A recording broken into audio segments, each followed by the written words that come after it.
And then last but not least, to your fourth point,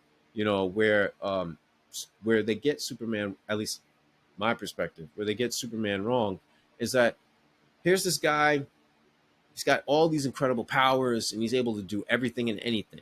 And we discussed this in the pre-production meeting. You got to have an Avenger level event then to deal with this guy. Yeah, You can't limit it to him being in the confines of Metropolis. yeah, Yes, Superman and Metropolis are basically synonyms. They're yeah. synonymous with one another. I get it. But if we're dealing with something on that scale where Superman is constantly dealing with all these things in that town, then the same question you'll normally ask about, well, why would anybody want to live in Gotham? You know, Or same thing I'd Metropolis, be right? asked. Same Yeah, thing's got to be asked of Metropolis then. yeah, Like if you got a madman who's got a building with his name on it, yeah, and then he's got Project Cadmus or ties to it where they're cloning people, why yeah. would you want to live there?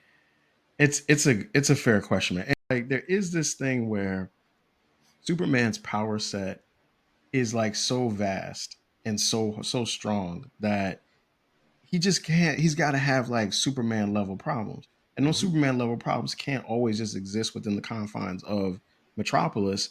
And at Hmm. some point, I also think like Lex Luthor as a villain, I just and this is I actually think that Nicholas Hoult does a good job with playing the character of Lex Luthor in the film. Like Oh no.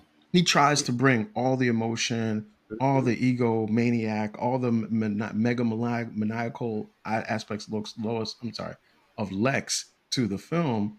But at the same time, at some point, it's like, dog, you're a regular person, Hmm. and this is like not a person.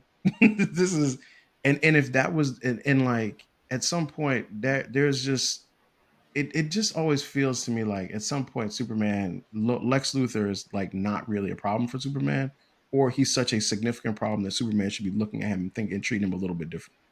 Well, this goes to your point, and also to mine earlier preceding that. You have to understand that Superman's villain gallery is more extensive than what we have been basically made to be aware of. Yeah. There is a litany of individuals. You listed them before: Doomsday, a Mongol, Darkseid, Uh uh, Parasite, Livewire. The list goes on and on and on. They don't rank as high as say Superman or Batman, but he has a Spider-Man or list of, Batman. yeah, excuse me. Yeah, sorry about that. Yeah. Spider-Man or Batman, but he does have a Brainiac who could challenge him on an interstellar, I would love to platform. see Brainiac. I would love to see that. Like please, please show me And Brainiac in a film. I don't and like please. and that would be so great to see that on the live screen Yeah, I in agree. a theater. I absolutely agree. Yeah, I mean like and there's that's the thing, man. And no, we also talked about this like Batman and Spider Man absolutely have a great rogues gallery of villains, right? Hmm. The the best comic book movies to me always have the best villains as a part of it. A Yeah. villain that usually challenges the hero not only physically but also mentally. It has to do both, and is viewed as a legitimate threat to that person. Hmm. I don't think that these movies have shown to me, or maybe they did, but now it's just been done too much. Lex Luthor is a really credible threat to Superman at this stage of where he is.